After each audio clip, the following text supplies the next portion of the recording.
1, 2, 3, 4, 5, 6, 7, 8, 9, 10.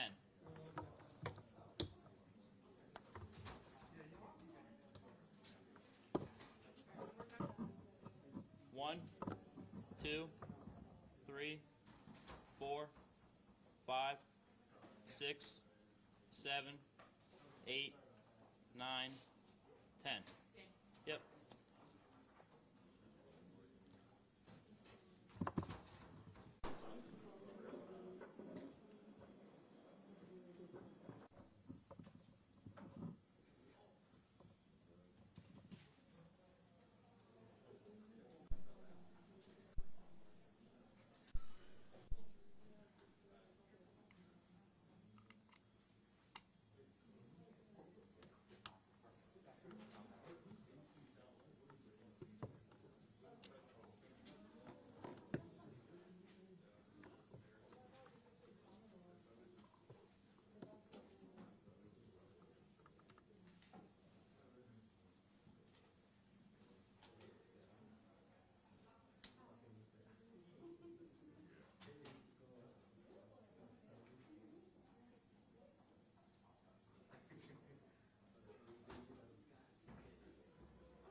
Tell me when.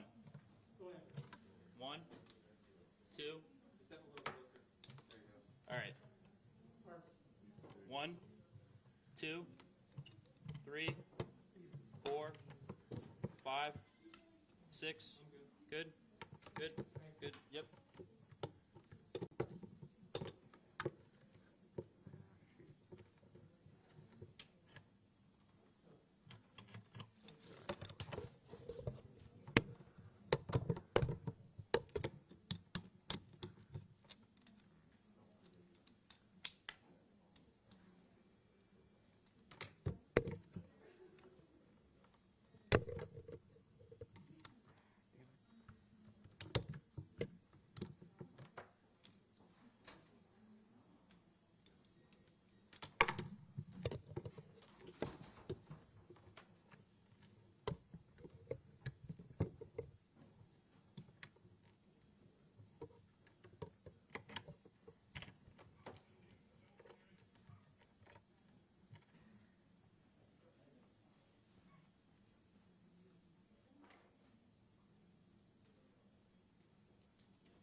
They should be labeled.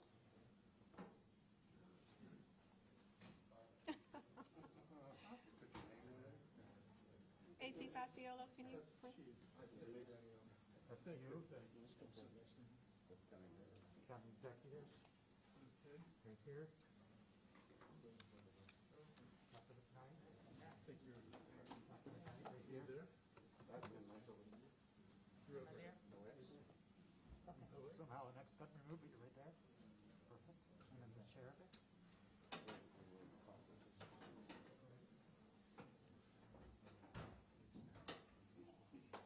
Okay, I'm assuming everybody did a mic check already and everyone can hear.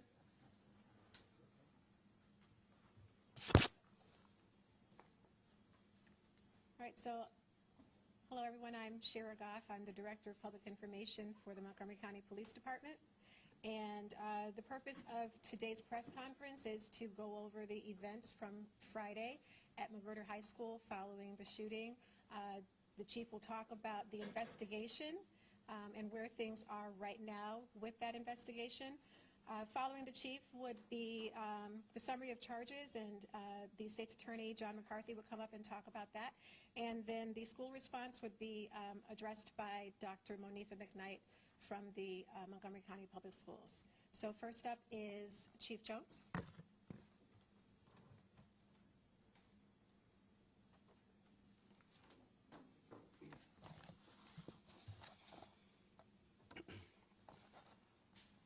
So good afternoon.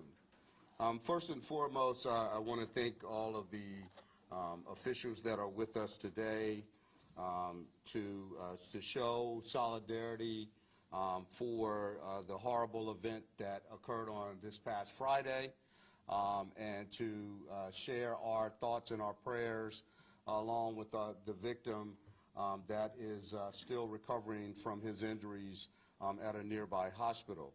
I just want to provide a brief update on the victim. The victim is still listed in critical condition and has gone through another surgery today.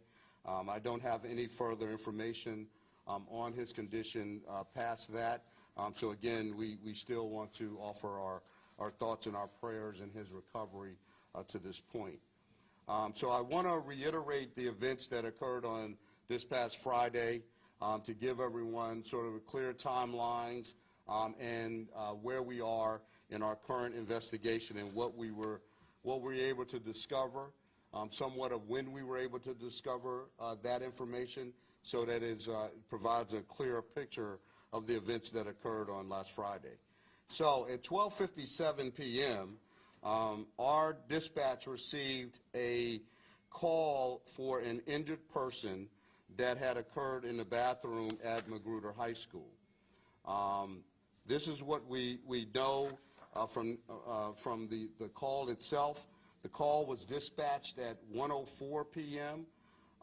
We also know that this call, because it came in as an injured person, initially this was not a call for police. This was a call for fire and rescue, because it was an injured person. Later information determined that this injury would later prove to be a gunshot wound, thus requiring a police response. The first law enforcement officer that was on the scene was a sheriff's deputy, who was the assigned community engagement officer for Magruder High School, who was at a nearby elementary school handling another situation. That sheriff's deputy responded once notified in approximately 7 minutes before he arrived on scene. We believe that fire rescue arrived very shortly thereafter, after the deputy arrived. At the time that fire rescue responded, there was no information, or we actually knew that there was no active shooter incident occurring at the school at that particular time. This is what we know. We know that the shooting did occur in the bathroom. That is confirmed. The shooting did occur in the bathroom. We have information that there was an ongoing dispute between the victim and the shooter. The matter, based upon the information that we've gathered, the matter was predetermined to be settled inside of the bathroom at that particular time. The shooting then, of course, occurs. We then discover that, later we discovered this, we didn't know it at the time, but we discovered that there were some students who we believe that possibly were present in the bathroom who began to tweet out that a shooting had occurred that, and in fact gave the suspect and the victim's information over Twitter. What we also know is that those very same students did not notify any MCPS staff, nor did they notify 911 that one of their classmates had been shot and was suffering from his wounds in the bathroom. This student was actually located, the victim was actually located during a hall sweep by MCPS school security during, of course, the change of classes at that particular time. So again, understanding the timeline, at 12:53, school security locates the student. 12:57, another school security assistant arrives along with the school nurse. They arrive in the bathroom. The school nurse makes an assessment, determines that it appears to be a gunshot wound, and calls 911 at that time. She basically goes and finds a kit, a triage kit that is very near to the bathroom to help deal with and care for the injuries of the young man at that particular time. At 1:05 p.m., the school goes into lockdown, to a full lockdown.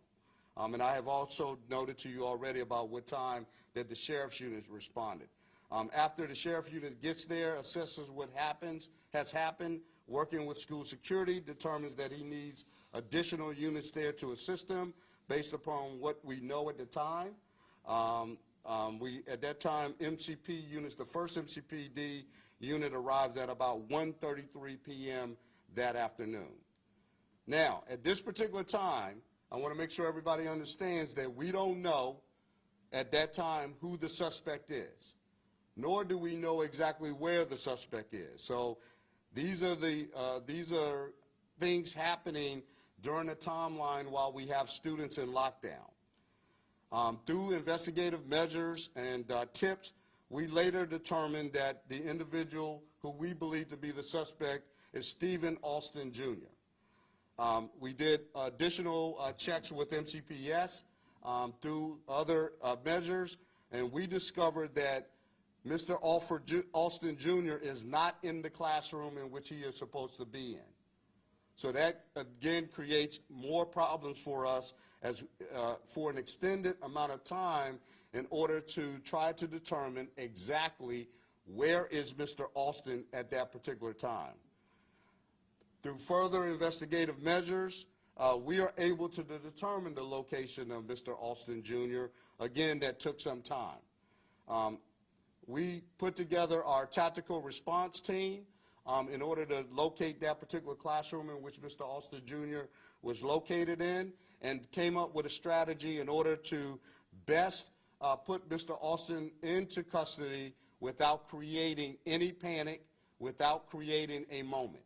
We wanted to do this as safely as possible, knowing that there were other students and staff inside of that room. That was done without incident. What we discovered at the time that we took Mr. Alston Jr. into custody was that there was the frame of the gun that I believe you see the picture there that is on the screen that is next to the desk leg. The frame of the gun was located on the floor. The slide of the gun was actually located in the suspect's backpack. A magazine, a gun clip, in other words, with ammunition was located in his sock. Even though those parts of the gun were found on him, understand the gun was not operational based upon it being in basically 3 different parts. So again, understanding that the gun was not operable at the time that we took Mr. Alston Jr. into custody. Now I want to talk a little bit about what happened now after we have Mr. Austin Jr. in the custody. The next step was to make sure that we're still identifying and talking to potential witnesses. We still have a crime scene inside of the school. In fact, now we have multiple locations, knowing that we have where we found Mr. Austin Jr. and also knowing that we have the bathroom. But again, we're still trying to put pieces of the puzzle together throughout this entire incident, even though we believe we do have the shooter in custody. We wanted to know who witnessed the incident in the bathroom. We also were going through and reviewing surveillance video with Montgomery County Public School security staff. There was a reason why we were not releasing students at that particular time. We needed to really slow down because we had a very massive area and we had students that were locked down, and we wanted to make sure we're working in consultation with Montgomery County Public Schools to come up with an efficient dismissal plan to release all students in a safe manner and to make sure that they were all accounted for. We needed to know which students were bus riders. We needed to know which students were actually who had driven to school that day and which students were going to be picked up by their parents. So with all of this being said, I want to make sure that everyone understands that this was a ghost gun as we released on Saturday. This ghost gun was actually purchased by the suspect. 3 different parts were literally delivered to his home residence. That this individual then put that gun together and took that gun to Magruder High School on that particular day. So I want to make sure that the understanding about the proliferation of privately manufactured firearms are being purchased by young people in our community. This is not the first time we've seen it, but again, now we've seen where this has had another unfortunate outcome in regards to that. So I wanted to bring that to your attention as well. So at this point in time, I am going to turn the podium over to Mr. John McCarthy, our state's attorney. Good afternoon. I want to thank Chief Jones as well as the superintendent for their work and the work of their staffs on this matter. Today, there was a bond review that was held relative to the shooter in the Magruder case on January the 21st. Now, I am not permitted, and actually some of you were present at a press event after the bond review, and you're well aware of the fact that we distributed at that point in time new statutes that severely limit what we were permitted to say about young people who are juveniles but are charged as adults. That's the situation we are in here today. So I am restricted by law as to what I can talk about. Probably many of your questions I can't answer about the specific case. I do want to focus a little bit about procedure. Let me say to you that there are certain cases under Maryland law where an individual, even under the age of 18, where they typically would be deemed a child, automatically get charged by law originally as an adult. That's what happened in this case. The defendant in this case was charged as an adult consistent with Maryland law. In cases of this type, we are under a very rapid time constraint because he, or the shooter in this case, is in fact a juvenile. We are required to indict this case within 15 days as a matter of law. We anticipate meeting that legal requirement. We anticipate that this matter would be presented to the grand jury within the next 15 days. Cases like this, by the way, are also subject to a possible transfer. Some of you are familiar with this, and I know that from earlier questions we had, what does that mean? Someone who starts as a juvenile could actually be ultimately tried back in juvenile court.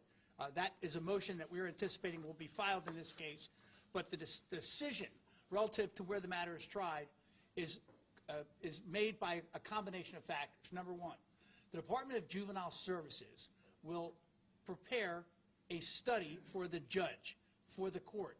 That study focuses on 5 factors: the actual age of the child, the physical and mental development of the child's amenability to treatment in either the adult or juvenile court, the role the child played in the crime, and public safety. A judge then will ultimately make a determination where this matter will be tried. The defendant in this matter, as I believe has been reported in the media, who were present in the courtroom at the time, is currently being held without bond. Publicly, I think we also know that this matter, as the chief just said, involved the ghost gun. I want the community to know that I support ghost gun legislation. There is a bill pending in the Maryland legislature. Just last Thursday, there was a press event to address this issue about ghost guns, where I joined the Attorney General, General Frosch, Senator Susan Lee, and Delegate Lopez. That bill would effectively ban ghost guns in Maryland. It's consistent with the comments that have been made by the President of the United States on this issue. It's consistent with the ATF recommendations about ghost guns and how to take them out of the community. Quite candidly, if we do not address intelligently ghost guns, we render all gun safety laws that have been passed in the last 25 years basically meaningless. The irony of this happening on Friday, it was only the day before when I made this following comment at the press conference with the Attorney General. What's so dangerous about ghost guns? And what was one of the primary concerns we had here in the county? Kids can buy them, kids can build them, and kids can use them. I'm concerned in the community because this is not our first ghost gun case seized from a juvenile. I know the great sheriff of Montgomery County is here. I was talking to him. They were in Montgomery County executing an EAP, an emergency order for someone with a mental condition. This is another student in Montgomery County Schools. During the EAP, as they were extracting him from his home, they found a ghost gun in bed with him. This is not the first ghost gun that was seized on school property. There's a case that we are distributing the charging document on that involved not a juvenile, but a 27-year-old man who was on the campus at Gaithersburg High School at 5 or 7 in the morning to sell an automatic weapon. I think some members of the press have already published pictures of that is available in the public. That was on another school property. Ghost guns are also growing in popularity, not just in Montgomery County. This is a national challenge. But we had only, in 2019, we had only 16 ghost guns seized on the streets of Montgomery County. In 2021, that number grew to 70, nearly five-fold where we were. Those kinds of trends we're seeing all across the country. Ghost guns have no place in our school. No place in our school. There must be a bright line about the fact that any child who would bring a gun into the school realize they will not be tolerated and there will be profound consequences to bringing guns into our school. No parent, no member of this community doesn't want to maintain a safe learning environment for our kids. And I know Dr. McKnight and the chief joined me with that. I will tell you, I was there the other day for 6 hours at the high school. And I think the men and women in this county should be very proud of the collaboration that happened that day and the fact that no one else got hurt. And even the shooter got out of that building safely. It's really a tribute to the collaboration between the schools and the police. And you should be proud of the work that these two agencies did yesterday, on Friday when this happened. The best of government is when we work together. Friday was a pretty good example of it. Today's another one. Today's another example of us working here together. And I do want to give an acknowledgement to one other person, a gentleman who's been involved in education many years here in Montgomery County, Dr. Evans, who's the principal of Magruder High School. I will tell you, I watched him for 6 hours on Friday. He was magnificent. And we should, the Magruder community and all of us here in Montgomery County, there's a lot of Dr. Lee Evanses in your system, but he was absolutely terrific. And it was really wonderful to see the way he calmly and maturely brought his people together, worked with the police to resolve this matter peacefully. Congratulations to both of you.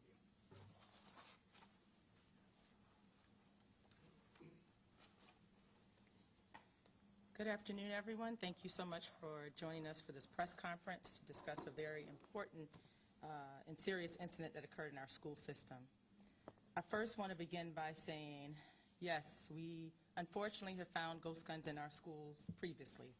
What we have not had in Montgomery County Public Schools is a student shot within our school building, and that is very serious. And so as I begin, I start by saying that our thoughts and prayers remain with the student who is still in the hospital in very serious condition. I also want to extend those same thoughts and prayers to the family members who have been impacted by this incident. On Friday, Magruder High School experienced a horrific tragedy which has impacted all of our MCPS community. This gun incident involving students at Magruder High School has weighted on our sense of security, not only at Magruder High School, but in every single school within the school system. And I know that because I met with the leaders today. And when they shared, this felt like it happened to all of us, I understood why. With that said, I also want to say with the weight that we're carrying, as Mr. McCarthy just mentioned, it is about the partnership of this community that will help us address the issues that are directly in front of us. We've got to talk about security, how it can be enhanced tomorrow, the days to come, and the weeks to come with the very serious issue that we are facing. Before I go further, I do want to say that collaboration is important, and I stand here thankful to the collaboration that exists within our county and with our county partners for their tremendous support on Friday and during this challenging situation. In particular, we are deeply appreciative to our Montgomery County Police Department, the Montgomery County Sheriff's Office, Montgomery County Fire and Rescue, the State's Attorney's Office, the Department of Health and Human Services, among a host of others. When the school system called, everyone was there, and they were there promptly saying, what is my role and what can I do to help? And as you can see, our entire community is united with the students and staff and leadership of Magruder High School. I continue to say I'm deeply appreciative for the leadership of Magruder High School. Dr. Lee Evans truly is an amazing leader, and the way he led that school through a tragic situation on Friday is to be applauded.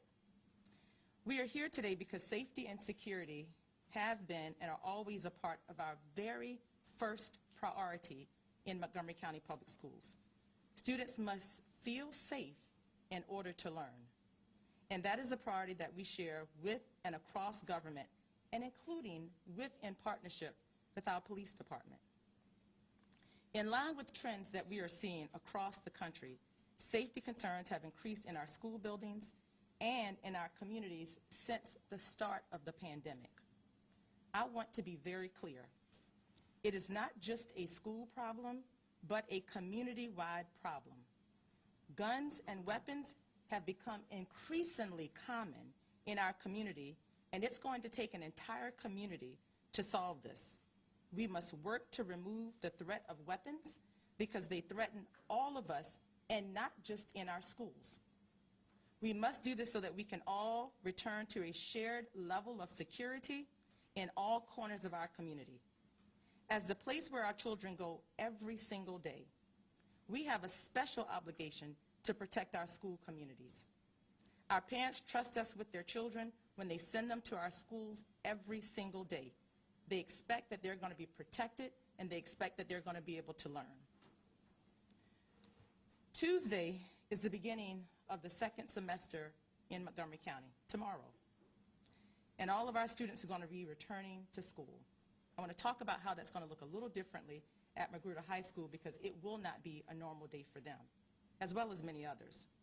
To support the students and staff in Magruder High School and in that community, Magruder's schedule is going to be adjusted to a half-day schedule with time that allows for all of our students to access the supports being provided on campus. On Friday evening, we provided a number of virtual support systems for our students to log into, but we also know there is nothing like that in-person interaction.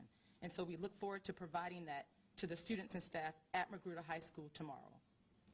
Any student who may not feel comfortable yet, who are still dealing with the anxieties of what they may have witnessed or experienced on Friday, over the next couple of days, because of our concerns around safety and support for the community, any student who feels like that impact has been great and they cannot attend school, we are going to provide them with an excused absence. Also at Magruder High School tomorrow and throughout this week, there will be enhanced police presence, including the Community Engagement Officer, Sergeant Jason Capetta, and other officers in the building, especially during high traffic times of arrival, lunch, and dismissal. We will also have a number of key people in the building over the next few days, and this will include counselors, psychologists, staff from Every Mind, which is a resource for immediate mental health supports, and the Street Outreach Network, who have specialists in supporting high-risk youth. We're also going to focus on additional supports in all of our high schools. Again, this shock wave was felt by every single member of the Montgomery County community. As one of our first steps moving forward with all of our other high schools, we have been granted and talked with the county executive, and we're going to have a police presence in all of our high schools over the next week. We have shared this value that if there is a police incident that occurs in a school, we deem it appropriate to have the police officers in that school. And so we are going to provide that support. We will also engage with county officials and community partners to reevaluate the role of our CEOs and their support on campuses and when and during certain circumstances. We've said from the very beginning, a program is only one part of this, and that we would commit to evaluating our community engagement officer program.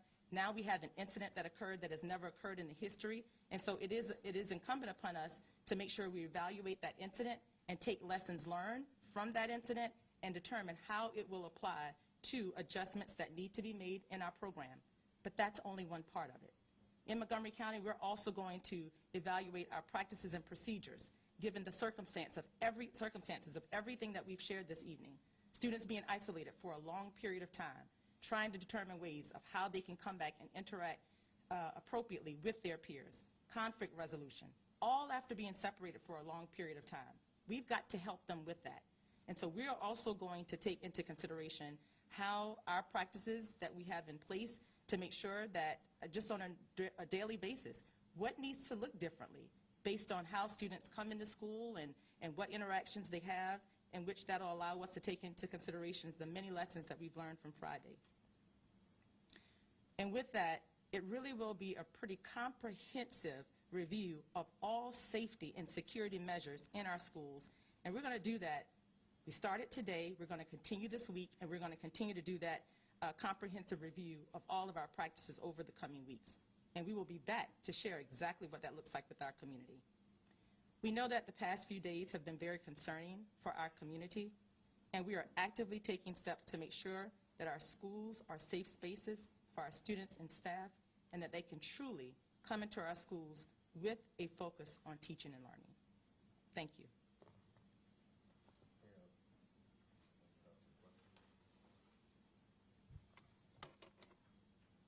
So at this time, we will open it up for questions. We'll give probably about, I'd say, 5 to 7 minutes for questions, please. And if you could, just raise your hand and we'll call on you. Shamari. Chief Jones? Yes. One could argue it's a bit disturbing when it said that some students did not notify 911. Number one, are you looking at those students? Is there an investigation to find out why they didn't call 911? Are you looking to see if this suspect had communication perhaps on his phone or other social media such as Instagram in talking to other students? And could that have been prevented if another student knew that this was going to happen? Because I'm a parent and I'm thinking, like, what can be done to prevent this from happening? Right. So if other students were aware that this could happen and didn't alert authorities, could they, number one, receive disciplinary action? I don't know if Mr. Mccarthy could explain that, but as a parent, we want to know.